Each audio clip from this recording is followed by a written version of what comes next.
Nos encontramos en esta ocasión en el monasterio de Montserrat, que está celebrando su milenario. Este monasterio de Montserrat está dentro de la diócesis de San Feliu de Llobregat y tenemos la ocasión también de poder entrevistar a su obispo, el obispo Xavier Gómez, dominico, que desde hace unos meses pues, está al cargo de esta diócesis, y con él vamos a hablar del inicio de su ministerio episcopal, vamos a hablar también de los migrantes y nos va a ayudar para introducirnos en el Triduo Pascual.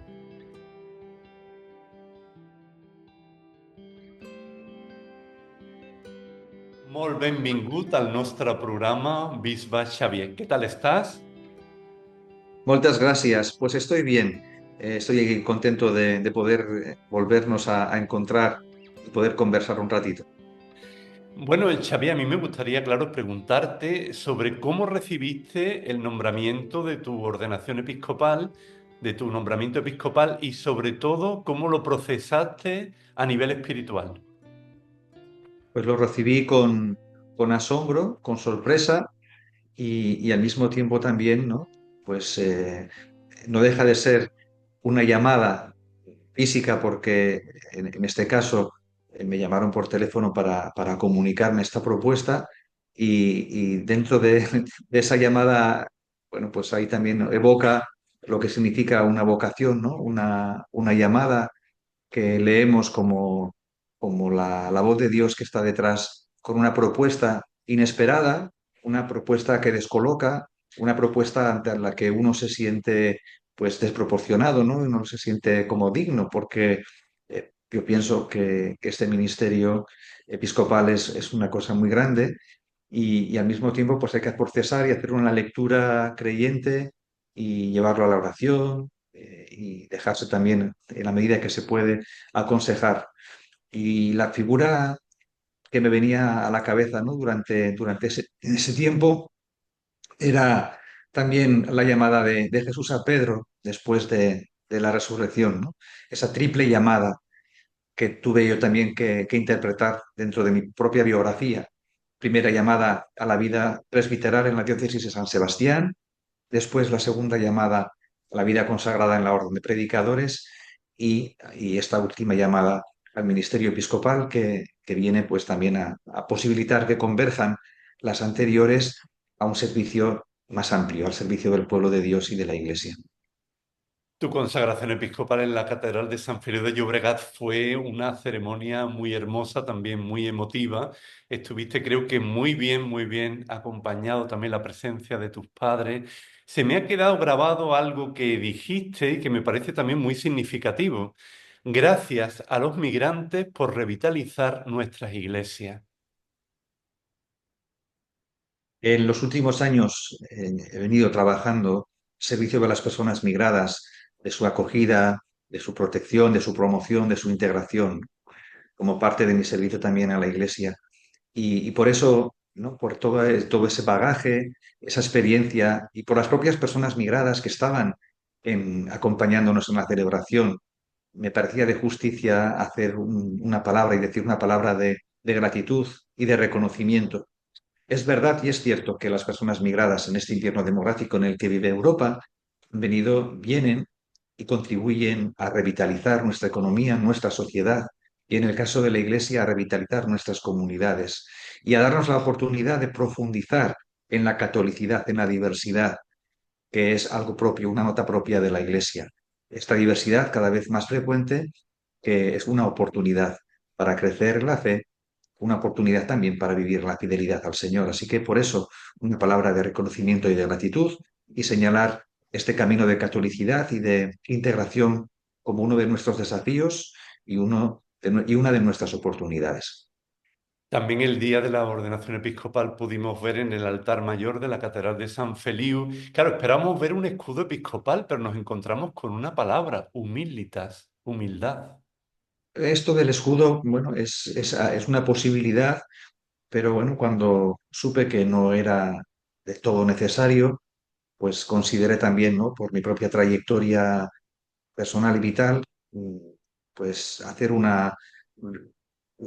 algo diferente en el sentido de que concentrar todo en una única palabra y en un logo que hablara de aquella dimensión que a mí me gustaría trabajar en mí y que contribuyera también a enriquecer el ministerio y el servicio episcopal, ¿no? La palabra humilitas y este logo en el que se recoge también el rosario, haciendo esta evocación y el vínculo, ¿no? Con la espiritualidad dominicana y con María, la figura de María tan importante también en mi propia vocación.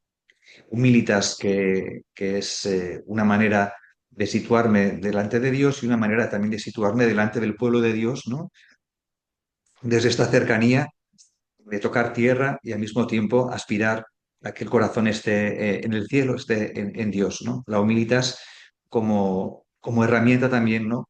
En la vida espiritual y como manera de situarme dentro de una sociedad más plural, una sociedad más diversa, ¿no? La Iglesia también necesita vivir y situarse desde esta humildad. Y por otro lado, la humilitas también es una de las recomendaciones que Santo Domingo dejó en su testamento espiritual a sus hijos, ¿no? Que nos invitaba a cuidar la pobreza, a vivir en caridad y a mantener la humildad.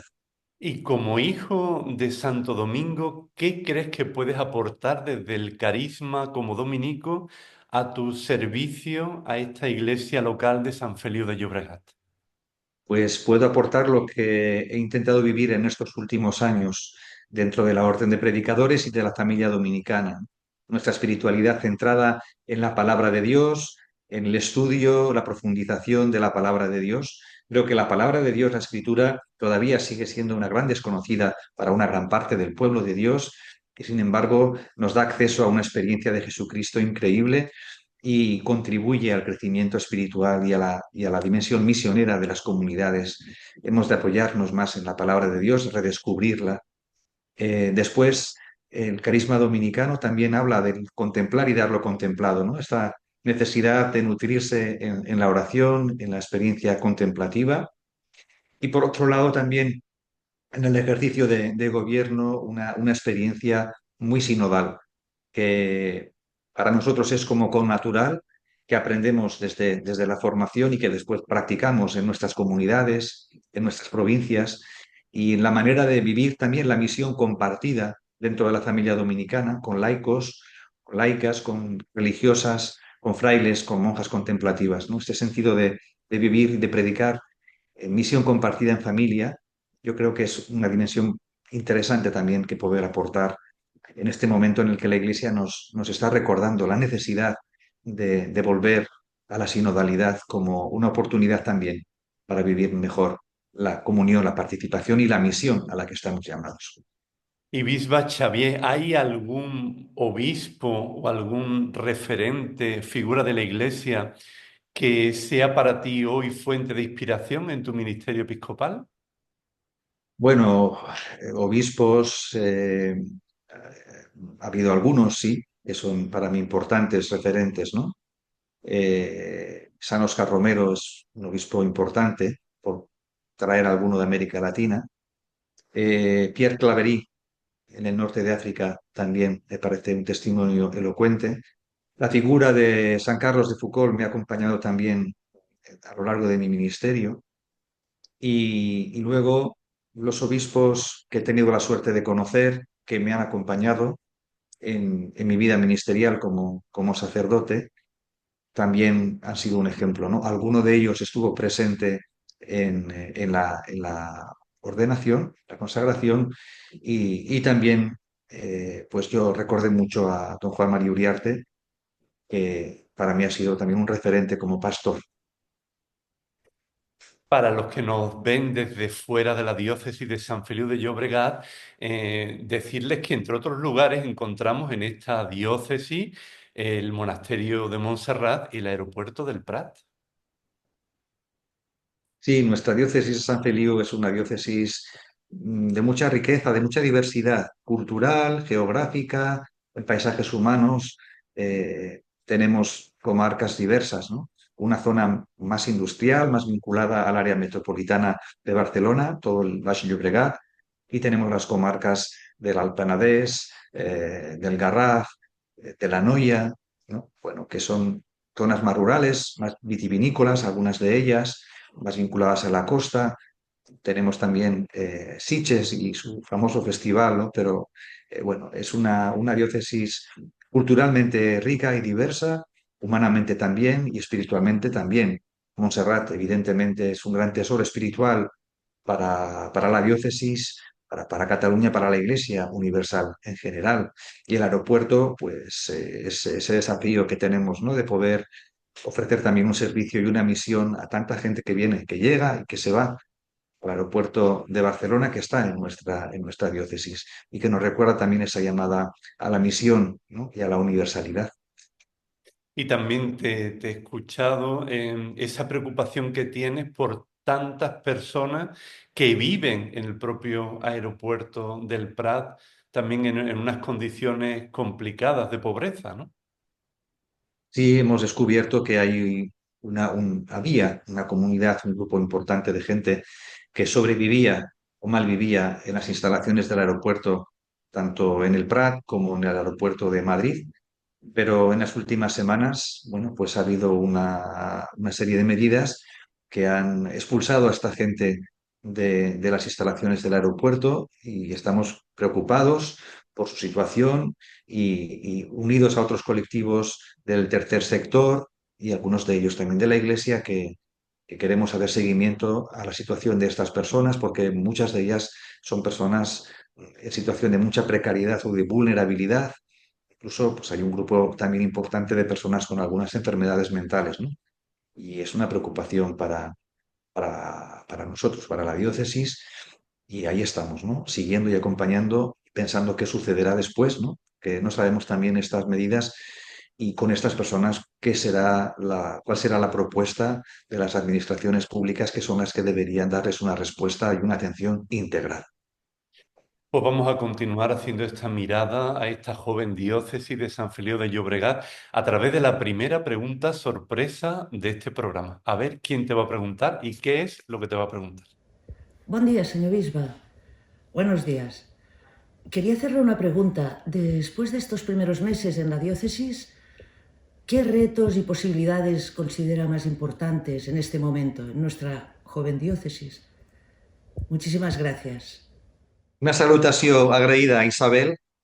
Y bueno, quiero responder con humildad también, porque son pocos los días que llevo en la diócesis, los meses que llevo en la diócesis, pero para mí la mayor riqueza que tiene esta diócesis es su gente, es el pueblo de Dios que camina aquí, ese pueblo que he encontrado abierto a la esperanza, que ha sido capaz, con un obispo que ha liderado el nacimiento y la puesta en marcha de esta diócesis.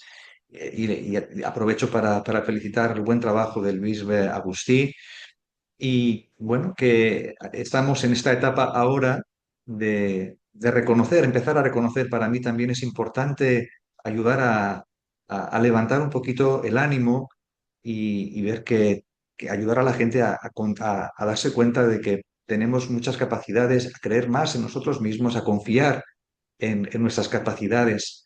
Tenemos, y yo creo y tengo y estoy agradecido, ¿no? A unos pastores que se entregan, un clero que trabaja, a un buen grupo de laicos que están sosteniendo las comunidades, que están haciendo misión, que han trabajado la sinodalidad y que quieren seguir continuando y profundizando en esta dimensión. Eh, yo veo y percibo una iglesia que quiere mirar el futuro con esperanza y no solamente el mirar al futuro con esperanza, sino que ya hemos encontrado, y de eso ya hemos hablado en los encuentros con los sacerdotes y diáconos y también con el pueblo de Dios, ¿no? De los signos tangibles de esperanza que hay en esta diócesis y que nos permiten mirar el futuro pues con cierta alegría. También, Bisba Xavier, tus hermanos obispos te han designado como últimamente como responsable de la pastoral de migraciones y de la pastoral obrera en la Conferencia Episcopal Tarraconense. ¿En qué consiste esta labor? Es una nueva labor, es un nuevo desafío, porque yo provenía dentro de la Comisión de Pastoral Social de la Conferencia Episcopal Española de servir al Departamento de Migraciones, ¿no? Donde toda esta dimensión de la pastoral con personas migradas es algo que ya conozco y aquí pues se me ha dado la oportunidad y se me ha pedido el servicio de acompañar a la pastoral obrera. Hay muchos elementos en común entre ambas pastorales, ¿no? Por la mayor parte, inmensa mayoría de la gente migrada viene a este país para trabajar. Justamente en ese estar en el trabajo, muchas veces en una situación de precariedad, ¿no? Pues nos conecta con la realidad también del mundo obrero y esa necesidad de seguir acompañando el mundo obrero y la presencia de la Iglesia ahí donde no llegan los pastores, ¿no? Pero siempre llegan los laicos. Así que, bueno, en estos primeros días, primeros contactos también con las personas implicadas en la pastoral obrera están siendo también motivo de ilusión y de esperanza, ¿no? Además, en la diócesis acabamos de iniciar una mesa de la interculturalidad y las migraciones, donde también hay la presencia de personas vinculadas a la pastoral obrera o movimientos especializados en este ámbito y vamos encontrando muchas sinergias que nos permiten también, nos van a permitir hacer proyectos comunes y transversales al servicio justamente de la evangelización, de la promoción y de la integración de, de las personas migradas en nuestra sociedad, en nuestra iglesia y al mismo tiempo también, ¿no? Atentos a todas las necesidades que hay en el mundo obrero, donde también tanta gente necesita ese aliento y esa compañía y esa cercanía de la iglesia. El mundo obrero y el mundo del trabajo, que es donde la mayor parte de los laicos desarrollan prácticamente la mayor parte de su tiempo, ¿no? Es un lugar interesante, importante, y el trabajo y la dimensión del trabajo como no solamente un medio para ganarse la vida, sino también como el lugar para la vocación y para la propia misión. Has participado junto con un grupo de la diócesis en el Congreso de Vocaciones, que ha sido uno de los congresos así más importantes organizados por la Iglesia, por la Conferencia Episcopal Española. Sobre este asunto de la vocación vamos a tratar ahora con la segunda pregunta sorpresa, que es una pregunta coral muy simpática que nos lleva hasta San Pere de Abrera. Hola, Bisbe Xavier. Somos los monaguillos y monaguillas de la parroquia San Pere de Abrera y te queríamos preguntar qué es la vocación y cómo la podemos conocer. Muchas gracias. Oh, una salutació molt cordial també a aquesta parròquia de Sant Pere de Abrera. Muchas gracias. Preguntaban qué es la vocación y cómo se puede conocer. Bueno, la vocación es la experiencia de Dios, nuestra relación con Dios, con el Dios de Jesús. La vocación es lo que recibimos en el bautismo, ¿no? La primera vocación es la de ser hijos de Dios o hijas de Dios. Esta es la primera llamada que nos sitúa también en otra llamada, en otra vocación, ¿no? La llamada a la fraternidad. Los que somos hijos e hijas estamos también llamados a ser hermanos y hermanas y a cultivar esta dimensión de la fraternidad, hermanos y hermanas, no solamente de los que creen como nosotros, sino de todos, ¿no? Esta dimensión de la fraternidad universal, que es propia también del cristianismo, que nos enseña a amar a todos y sin excepción. Entonces, la primera palabra que me viene a la cabeza cuando hablo de vocación es justamente esto, experiencia del amor de Dios en nuestras vidas, experiencia de sentirnos hijos, de sentirnos hermanos, y después también ese sentido de responsabilidad, de pensar para quién quiero ser en la vida, ¿no? ¿Qué quiero hacer con mi vida? ¿Qué la quiero dedicar? Y ahí se abren distintas perspectivas y posibilidades, tanto en la vida civil, en la vida social, como en la vida eclesial, para poder situarse también, ¿no? Dentro de este gran cuerpo de Cristo que es el pueblo de Dios, ¿no? Donde uno se tiene que hacer la pregunta, ¿no? ¿Para qué, para quién quiero ser? ¿Qué creo yo que Dios me llama en la vida? ¿Al servicio de qué quiero poner la vida? ¿De qué proyecto? Yo creo que la vocación se va conociendo en la medida en que uno se va dejando acompañar por la comunidad, por el discernimiento y va creciendo en experiencia de Dios, en contacto con la palabra, en la frecuencia con los sacramentos, con la comunidad, con pensar más en los otros que en uno mismo, poner a los demás y el servicio a los otros por delante. Estamos viviendo este año jubilar dedicado a la esperanza Hemos vivido también las dos asambleas generales del Sínodo de los Obispos en torno a la sinodalidad y ahora estamos también en una fase de implementación del Sínodo en las diócesis, de ese aterrizaje. ¿Qué esperanza nos trae el Sínodo? El sínodo nos trae la llamada, la invitación a algo que es fundamental y esencial en nuestro tiempo, y es la conversión, ¿no? La necesidad de la transformación, de la conversión, ¿no? De hacer una parada para revisar, centrados en la palabra, centrados en la escucha, centrados en ese espíritu que nos quiere y nos está ya hablando, una oportunidad para parar, para detenernos, para evaluar y también para ver por dónde tenemos que cambiar, en qué tenemos que transformarnos, ¿no? Esta llamada para mí clave a la conversión personal, a la conversión pastoral misionera y a la conversión relacional. Para mí esto es lo más importante, que tengamos la ilusión de poder hacer este camino de conversión, de transformación, y hacerlo juntos, desde un nosotros y a servicio de la misión. Nos recuerda la sinodalidad que somos misión y que estamos llamados a seguir anunciando y viviendo la alegría del Evangelio. Para mí esto es lo más importante, la dinámica de la escucha, la conversación en el espíritu como herramienta y esta llamada a la conversión personal, que está en la base de todo, a la conversión pastoral y misionera de una iglesia samaritana, una iglesia que quiere estar en salida, que no quiere ceder a la autorreferencialidad ni al clericalismo, y de una iglesia que está justamente al servicio del reino de Dios. Vamos ahora con otro tema que yo creo que te gusta mucho, que es el tema del arte. Has sido director del espacio Olumen. Cuéntanos en qué consiste este espacio creado por los dominicos. Bueno, Lumen también ha sido una sorpresa del espíritu porque fue el resultado de cuajar una experiencia que veníamos haciendo siguiendo una intuición del Papa Benedicto XVI, que nos invitaba a generar atrios de los gentiles para este encuentro con el mundo de la gente no creyente, con el mundo de la cultura, del pensamiento o del arte en nuestro caso. Y Olumen es esto, ¿no? Un equipo de frailes y un proyecto de misión de la Orden de Predicadores, que quiere estar atenta a las demandas de belleza, que quiere recuperar también alguna intuición que venía trabajándose en la provincia ya hace muchos años, después del Concilio Vaticano II, en torno al acompañamiento a artistas que bueno, hicieron una gran aportación y renovación al arte sacro de su tiempo, ¿no? La revista Ara, que fue y es todavía un referente en este ámbito.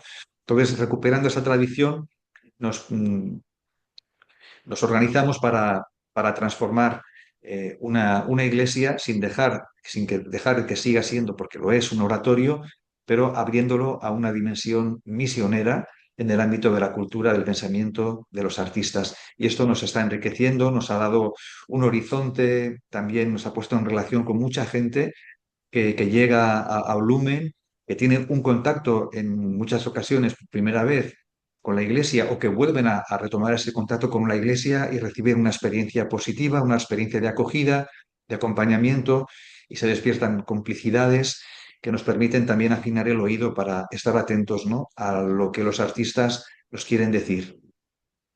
¿Y podríamos decir que el arte siempre nos abre a la trascendencia? El arte, en parte sí, en la mayor parte del arte nos abre a la trascendencia, pero el arte refleja el momento cultural el momento cultural, el arte refleja también el pensamiento predominante de toda una época. Y en este momento el arte también, en nuestro caso el arte contemporáneo a veces está mediatizado por el mercado, muy mezclado también con el negocio. Entonces, bueno, hay una manifestaciones artísticas de alguna manera quizás que no son tan profundas, que están en un nivel más no sé, no me atrevo a decir, ¿no? Un poquito más de banalidad, pero que tienen también su público. Y luego también hay un arte, mucho arte, que es una manifestación del espíritu y que, por tanto, como manifestación del espíritu, está tocando elementos relacionados con esa dimensión profunda, espiritual y trascendente del ser humano. Yo creo que desde el comienzo de las manifestaciones artísticas, más bien el arte tiene que ver con esta manifestación del Espíritu. Está ya muy próxima a la Semana Santa y dentro de unos días vas a presidir por primera vez la misa crismal en la Catedral de Sant Llorenç de San Feliu de Llobregat. ¿Qué significado tiene esta celebración? Bueno, la misa crismal es un momento importante, es un momento de comunión del presbiterio en torno al obispo, un momento es un pórtico también para el trido pascual, ¿no? Y allá se consagran los crismas que de alguna manera y los óleos que después vamos a utilizar en la vida sacramental. La misa crismal es un momento de renovación también de nuestra vocación como servidores, como sacerdotes, como diáconos. Y en ese sentido, siempre es un momento de fraternidad, un momento de comunión, un momento también de ponernos delante de lo que viene en los días siguientes, ¿no? Del misterio pascual, para dejar que este misterio renueve nuestra vocación, renueve nuestra comunión, renueve nuestras vidas y tener siempre presente que no somos para nosotros, somos para los demás, para ese pueblo de Dios que necesitamos, en el que necesitamos hacer presentes los signos de salvación, los sacramentos de sanación, los sacramentos de curación, ¿no? Y darnos, ¿no? Que esto es, yo creo que la llamada fundamental que recibimos en la misa crismal es la llamada a estar con el Señor, ayudarnos y estar entre nosotros para darnos y volcarnos al servicio del pueblo de Dios. El Triduo Pascual es la culminación del año litúrgico. ¿Cómo vives personalmente estos días de especial significado? Pues tratando de prepararme para ello durante la Cuaresma, tratando de simplificar en la medida de lo posible y en la medida en que la agenda de un obispo nuevo lo permite, simplificar la vida para ganar tiempos de oración, tiempo de encuentro con la palabra. Y los días del Triduo Pascual, para los que estamos presidiendo celebraciones, siempre tenemos a veces el riesgo, ¿no? de centrarnos mucho en ese servicio y descuidar el tiempo que necesitamos para interiorizar lo que vamos a celebrar. Por tanto, yo creo que el desafío para mi primer Triduo Pascual aquí en la diócesis de San Feliu será el disponer del tiempo para interiorizar lo que voy a celebrar y preparar también esto que vamos a compartir juntos, ¿no? Y que sea un tiempo de gracia que después ha de continuar toda la Pascua, ¿no? La Pascua comienza el domingo de resurrección y son 50 días para poder vivir el gozo de la Pascua, ¿no? No solamente la octava de Pascua, sino todo un tiempo la cincuentena, ¿no? Hasta la Pentecosta, para poder digerir también los frutos de la gracia de la Pascua y de la resurrección en nuestras vidas. Bisba Xavier, vamos ahora a irnos centrando en cada uno de estos días del Triduo Pascual. Vamos a centrarnos ahora en el Jueves Santo. Según el Evangelio de Juan, el amor hasta el extremo, un amor que desciende en picado, se concentra en una toalla. Dios que se agacha como un siervo para lavarnos los pies. Según los sinópticos, ese amor queda contenido en un pan. Háblanos de este díptico tan fundamental. Pues si me lo permites, yo creo que no se concentra en una toalla, se concentra en una persona.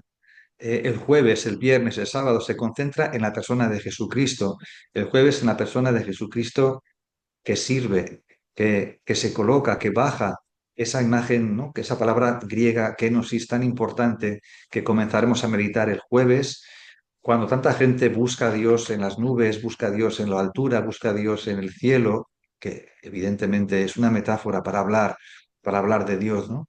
Y resulta que Dios lo tenemos en la vida humana, en la vida de cada día, lo tenemos al pie, a nuestros pies, a los pies, los tenemos abajo, y nos indica también, es una señal que nos indica el camino para que podamos hacer presente a Dios, ¿no? Desde el abajamiento, desde aquello que evocaba, ¿no? La humilitas, ¿no? Tocar esa tierra, ponernos al servicio de los demás. Es una maravilla poder hacerlo el Jueves Santo, ese día en el que justamente se evoca la Eucaristía y el Evangelio de Juan, ¿no? No contiene el relato de la institución de la Eucaristía, pero contiene justamente el lavatorio de los pies, en el que Jesús nos recuerda que una iglesia que no sirve, no está al servicio, no sirve para nada. que nuestra vida ha de estar siempre al servicio de la vida, al servicio de los demás, al servicio de hacer presente la misericordia infinita de Dios. El Jueves Santo celebramos el Día del Amor Fraterno. ¿Qué significa para ti hacerte hermano, hacerte prójimo? Para mí, hacerme hermano, hacerme prójimo, significa que el otro soy yo, que el otro, la otra persona, tiene un vínculo conmigo por el mero hecho de ser humano y que desde el rostro del otro Dios me está llamando y que en el rostro del otro hemos de aprender a mirar y a leer el rostro de Cristo, porque Jesús el Viernes Santo nos lo recuerda, se identifica con el ser humano, se identifica con nuestro prójimo, sobre todo con los prójimos, con las personas en mayor vulnerabilidad, como nos lo recuerda el capítulo 25 de Mateo. Por tanto, cuando celebramos el Trido Pascual, el jueves o el viernes, tenemos que tratar de vivirlo de tal manera que podamos decir con aquellos personajes de la parábola de Mateo 25, ¿no? Podamos decir que hemos visto al Señor, no cuando te vimos, sino hemos aprendido a ver, hemos aprendido a mirar. La contemplación de la cruz nos enseña a mirar, aprender a mirar con el corazón, aprender a mirar y a profundizar en el sentido de la cruz, en el sentido redentor, que es muy importante, del amor de Jesucristo y de la entrega de Jesucristo que redime el pecado del mundo, que nos redime a cada uno de nosotros, y al mismo tiempo aprender a mirar a los crucificados de nuestro tiempo y aprender a ponernos al servicio de esa salvación que Dios quiere para todos. Hablabas hace un momentito de la kenosis. ¿Realmente hemos entendido que el Dios Altísimo por opción se hace el Bajísimo? ¿Cómo se traduce esto en una iglesia samaritana, en una iglesia hospital de campaña, en salida hacia las periferias existenciales? Pues creo que ya se está traduciendo. Son muchas las comunidades que rezan, que celebran, que sirven. Son muchos los lugares, los espacios de esperanza, poco conocidos a veces, pero existen, existen. Yo creo que nos falta afirmar también y confirmar esta realidad, de personas, de laicos, de familias, de proyectos. Aquí los conozco, los estoy empezando a conocer y son realmente signos de la resurrección de Jesucristo. Aquí en la diócesis de San Feliu, la pastoral penitenciaria, esa pequeña iglesia que celebra la fe en un lugar que es un lugar que evoca de alguna manera, ¿no? El infierno, entiéndaseme bien, ¿no? Es un lugar difícil, un lugar de sufrimiento, como lo son los centros de internamiento para extranjeros, ¿no?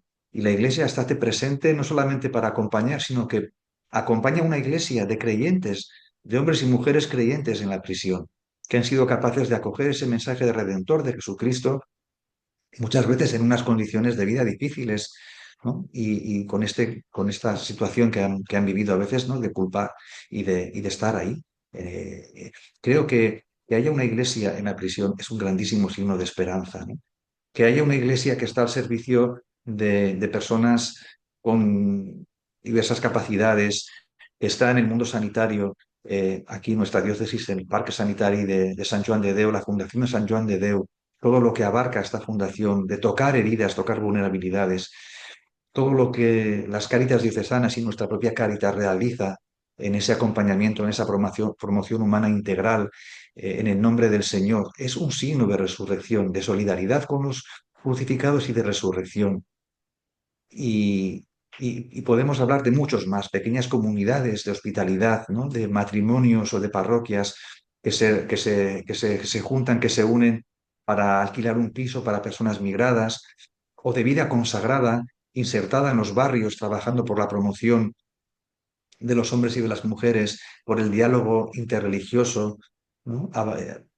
Trabajando para que la cohesión social también sea una realidad. Proyectos como Francesc Palau en el Prat o los proyectos vinculados a la vida consagrada en San Vicente dels Horts y tantas otras realidades de la diócesis. Los menciono porque creo que es de justicia también hacer este ejercicio de reconocimiento que nos ayuda a encarnar la esperanza y a reconocerla. Yo creo que la iglesia samaritana de la que hablamos, la iglesia en salida de la que hablamos, existe y quizás no nos damos cuenta de que ya estamos en esa onda, pero hemos de tratar de ayudar a que esa onda, esa manera de ser iglesia en salida, primero conecte entre ella, haga red para ganar en fortaleza y después también ampliarla y ayudar a que otras comunidades se planteen también, porque a veces nos hacen esta pregunta de qué podemos hacer y inspiremos creativamente esta posibilidad de ser iglesia samaritana, hospital de campaña. También en el Jueves Santo podríamos comentar esa frase tan conocida de San Ireneo de Lyon: tomad aquello que soy, cuerpo de Cristo; sed aquello que tomáis, cuerpo de Cristo.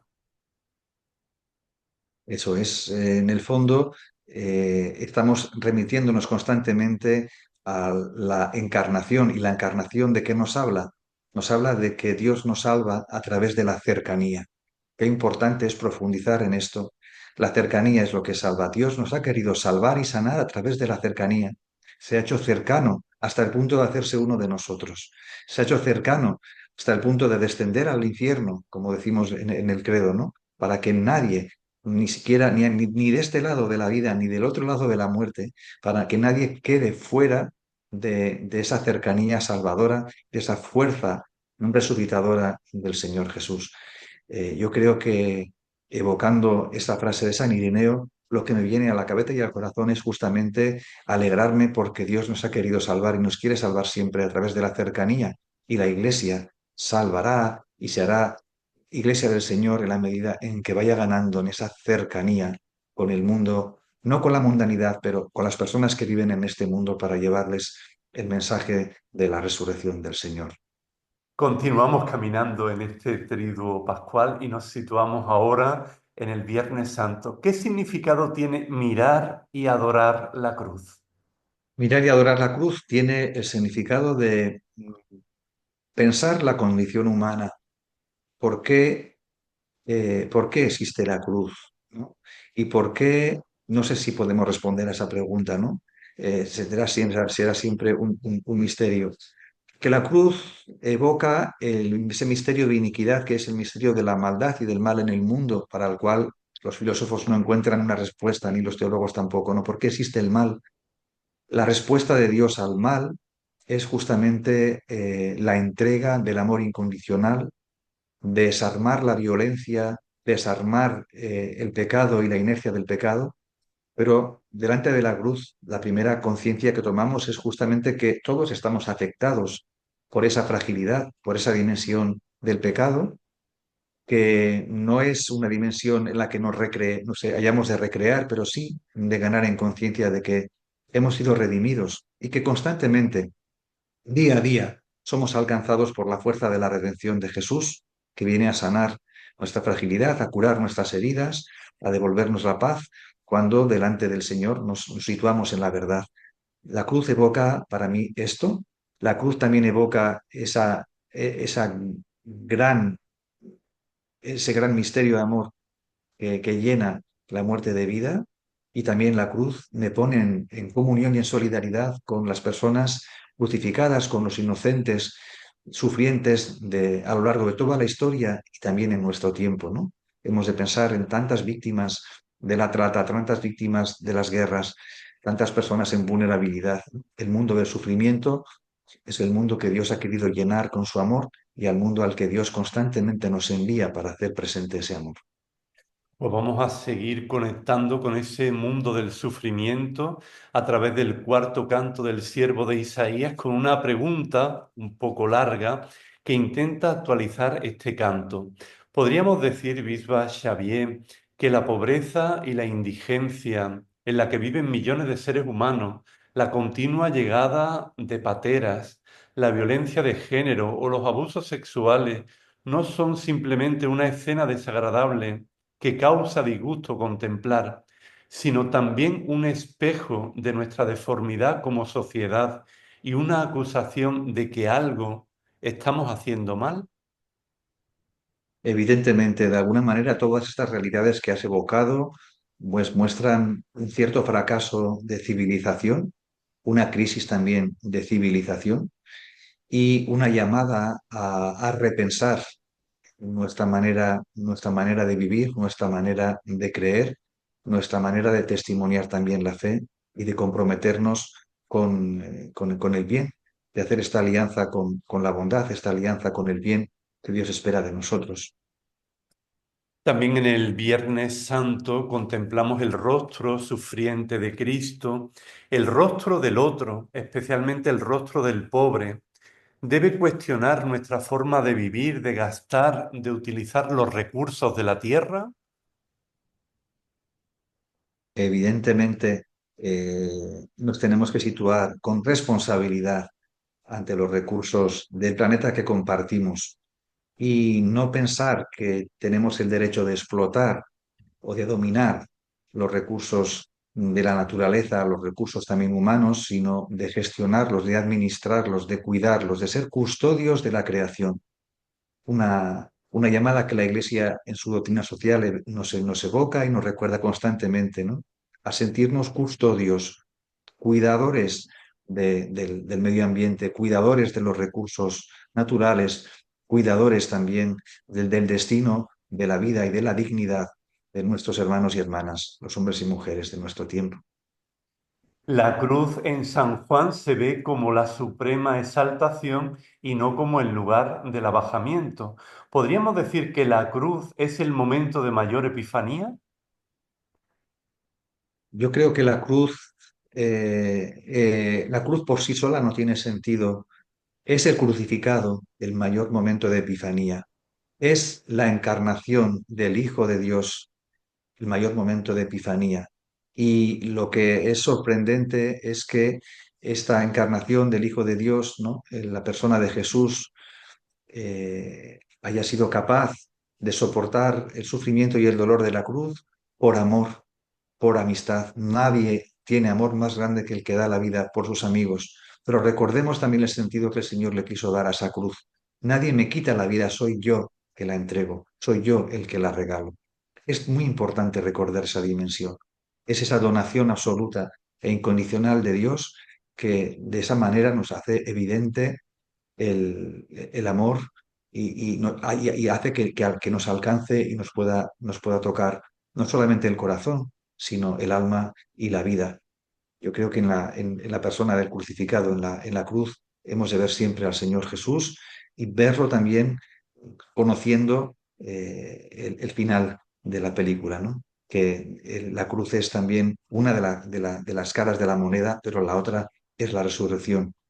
Por eso esa exaltación en San Juan, que está leyendo al crucificado como el resucitado, y luego también tendremos que leer al resucitado como aquel que con su cuerpo glorioso porta las heridas que nos han curado. Y ahora una pregunta que tiene también conexión con tu nombre. ¿Qué te parece el Cristo de Javier con un rostro sonriente y relajado? Y me parece eh, que es una buena imagen para invitarnos a vivir en este momento eclesial eh, tantas veces tensionado. eh, Creo que nos ayuda a recuperar esta dimensión de confianza en Dios, de confianza en el Espíritu, de serenidad y también una llamada a la Iglesia a recuperar la sonrisa y a sonreír más, ¿no? A veces tenemos esta idea, o mucha gente tiene esta idea de la Iglesia con una cara de seriedad y la Iglesia real, la Iglesia que el Señor, que nosotros muchas veces vivimos, es una Iglesia que sonríe, una Iglesia que sabe ser amable, una Iglesia que confía en lo que Dios ha depositado en los seres humanos y en las sociedades y que confía también en esa capacidad, mm, muchas veces de los no creyentes también, de hacer tantas cosas buenas. A mí me agrada el Cristo de Javier porque es un Cristo que nos ayuda a cuidar aquello que nos hace sonreír y aquello que despierta una sonrisa, no una burla, una sonrisa de satisfacción y de alegría en los demás, que ven en nuestra vida un reflejo de la alegría del Evangelio. La verdad que tendríamos que hacer una pausa a lo largo de la entrevista porque es intensísimo introducirse en estos días santos y hemos también de continuar. Vamos a hablar del Sábado Santo, el Sábado Santo que se orienta a acompañar la soledad de María, María que está incorporada al grupo de mujeres que aparecen en el llamado tríptico de la muerte, sepultura y resurrección. Háblanos de estas mujeres que acompañan a Cristo al pie de la cruz, que van al sepulcro y que son las primeras en recibir el anuncio de la resurrección. Las mujeres miróforas, las que llevaban los perfumes, los ungüentos al sepulcro, fueron las que permanecieron al pie de la cruz. Las mujeres fueron las únicas, las más valientes. Y nos ayuda también a hacer un reconocimiento, ¿no?, a la presencia de la mujer en la vida de la Iglesia desde los inicios, comenzando por la figura de María, pues pasando por estas otras mujeres al pie de la cruz, por la apóstol de los apóstoles, María Magdalena, la primera predicadora de la resurrección. Sin las mujeres no se mueve el mundo, sin las mujeres tampoco se mueve la Iglesia. En ese momento de duelo profundo ante el final, aflora con más fuerza lo que en el día a día somos incapaces de ver. ¿Cómo orientarse en la noche? ¿Cómo encaminarse sin ver? Encaminarse sin ver no es fácil. Yo creo que tomando conciencia de que uno está en la noche y pudiendo expresar que uno está en la noche. Pienso en tantas familias y personas en situaciones de duelo por distintas pérdidas. Lo primero es tomar conciencia de que uno se siente herido, se siente dolido, siente una pérdida y por otro lado, el hacerla consciente, hacerla verbalizarla y poder dejarse acompañar. Acompañar en la noche, acompañar en el duelo, acompañar en el dolor con sabiduría, con discreción es muy importante. Hace pocos días que pude conocer y saludar a un padre que había perdido a una hija de 20 años, que murió de una manera fulminante por una enfermedad que solamente padecen una persona entre 6 millones. Bueno, mm, una situación difícil para esa familia que ha experimentado esa pérdida y esto nos ayuda a, en respeto, a ponernos delante de estas situaciones de noche, sabiendo que la noche termina con el amanecer, ¿no? Pero que justamente ese momento antes del amanecer es el más oscuro, pero hay día, hay luz después de la noche. Hay que acompañar con la luz que llevemos en el corazón, con la luz de la fe y con la luz también de lo que nos podamos capacitar humanamente para hacerlo de una manera adecuada a todas aquellas personas que viven en esa situación de oscuridad. Pienso también en la situación de tantos adolescentes, ¿no?, que se dice 20% de adolescentes con conductas autolíticas. Algo no estamos haciendo bien y muchos padres que se preguntan qué han hecho, ¿no?, para que sus hijos estén en esta situación. Creo que tenemos que, como sociedad, hacernos estas preguntas para intentar no contribuir a esta cultura de la noche, a esta cultura de la oscuridad que cada vez atrapa a las generaciones jóvenes más pronto. María, con instinto de Dios, se lanza en su busca, con olfato de oveja, logrará reconocer la voz del pastor, porque como había dicho Jesús, mis ovejas escuchan mi voz. María siempre nos lleva a Jesús. María es la primera que se ha dejado conducir por la palabra del pastor bueno. La presencia de María en la iglesia es un gran regalo y en nuestras vidas también, en nuestra vida espiritual, en la vida de las comunidades. Ella siempre nos conduce a Jesús, siempre encontramos en ella esa palabra que nos orienta a volver al camino, a no despistarnos del camino. Haced lo que Él os diga. María es la primera discípula. María lo es todo. Pues vamos a ir terminando ya esta entrevista hablando de la resurrección de Jesús. ¿Cómo ser testigos hoy, Bisba Xavier, de la resurrección de Jesús? ¿Cómo iluminar desde la liturgia de la vigilia pascual? Pues dejándonos iluminar, acogiendo la luz del resucitado en nuestras vidas. Antes hemos hecho referencia al tema del pecado, ¿no? Y el pecado muchas veces también, en esa metáfora, hablamos del pecado como una sombra, como una oscuridad en nuestra vida, cuando prescindimos del vínculo, de la vinculación con Dios. Yo creo que la mejor manera de dejarnos iluminar es haciendo la experiencia y celebrando el sacramento de la reconciliación y buscando también el modo de reconciliarnos con aquellos hermanos y hermanas que tenemos en nuestra vida diaria, en nuestras familias, en nuestro trabajo, en nuestras comunidades. La experiencia del perdón es una experiencia profundamente pascual. La experiencia de la reconciliación es una experiencia que ilumina y que nos capacita para poder cantar con mayor gozo: el Señor ha resucitado.